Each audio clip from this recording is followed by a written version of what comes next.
Hello everybody and welcome to another Nephilim Builds. Today we're going to fight for the light as Sora from Kingdom Hearts.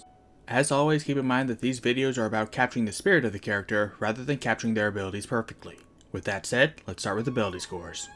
We'll start off with the 15 in Charisma. He has a way of worming into people's hearts. Literally. Up next is the 14 in Dexterity. Have you seen those dance moves?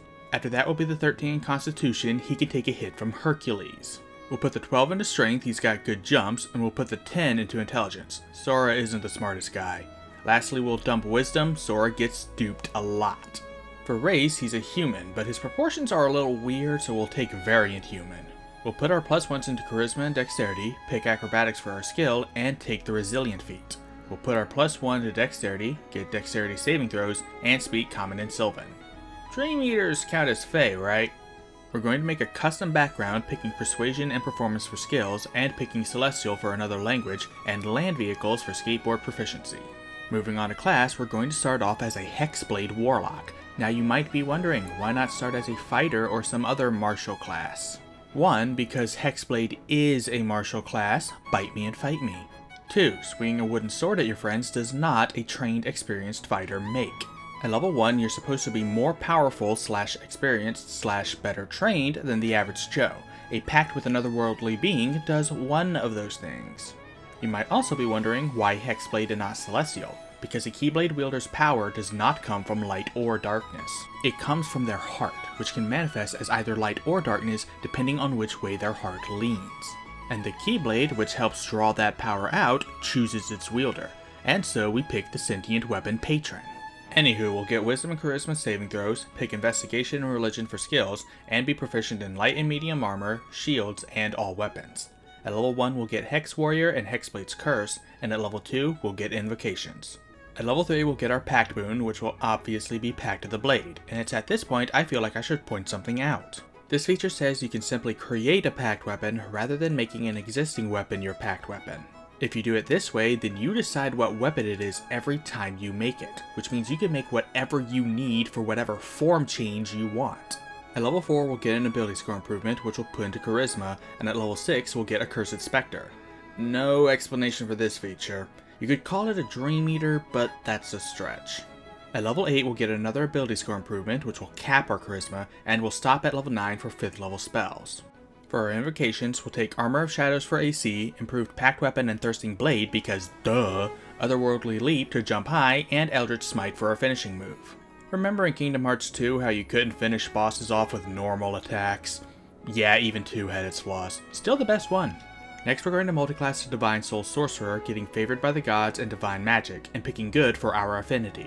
At level 2 we'll get Font of Magic, and at level 3 we'll get Meta Magic, picking Distant Spell and Empowered Spell. At level 4 we'll get another ability score increase, which we'll put into Dexterity.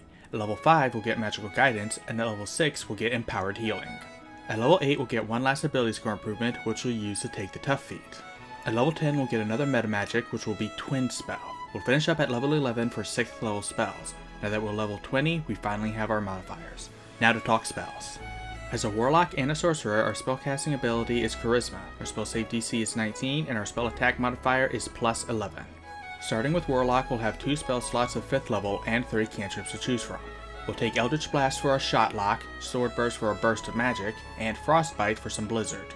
As a level 9 Warlock, we'll have 10 spells to choose from. Starting with Hexblade spells, we'll take Shield for Barrier, Branding Smite for some Radiant damage, and Cone of Cold for Blizzaga. For other spells, we'll take Expeditious Retreat for extra mobility. Combine this with Eldritch Blast and you have Wisdom form. We'll take Protection from Evil and Good, Aberrations might be your best pick, and Hold Person is Stop.